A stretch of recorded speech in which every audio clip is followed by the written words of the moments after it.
MJ, been a couple days now since Mitch Marner lands in Vegas, and the Leafs are kind of left trying to fill the big hole on their wing. If the season had to start today, and you just looked at what they've done so far, getting back Nick Waugh in the deal with the Golden Knights, bringing in Matthias Michelli as a playmaking player.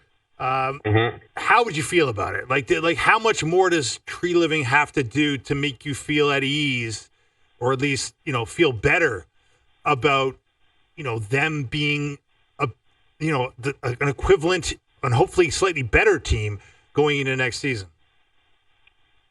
He's got to do a little bit more. Obviously, he's acknowledged that there is a top six forward missing, and for all the DNA discussion, there's been a massive removal, but there hasn't been a real injection of anything different than what was there previously, respectful to Michelli and Waugh.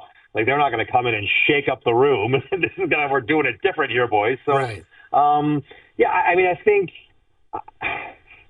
think it was always going to be really tough to face what the Leafs were facing this summer, which was the departure of Marner, the contracts with Tavares and Nyes, and this desire to significantly alter the way the team looks and feels.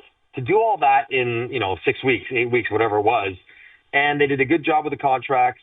Marner left. They haven't necessarily filled his void, and they haven't necessarily changed the DNA. They will probably work through that through time. But I guess what you're hoping for is, one, good health from both goalies will help you. A second year under Craig Berube will help you.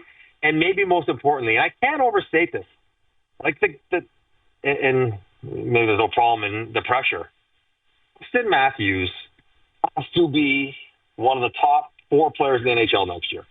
He's paid like it. He's talented enough to be that. And he has to do it without his running mate, Mitch Marner. You want to know where the new offense is coming from? Where are they going to make up the goals?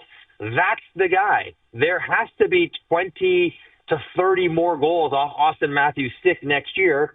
And if that's the case, then, you can have that conversation as the year goes on, what else you need. But the Leafs should be in really good shape. Spotlight will shine on him. He's the captain, as it should. He's going to have to be really good for the Leafs to absorb the changes and the departure of Mitch Marner.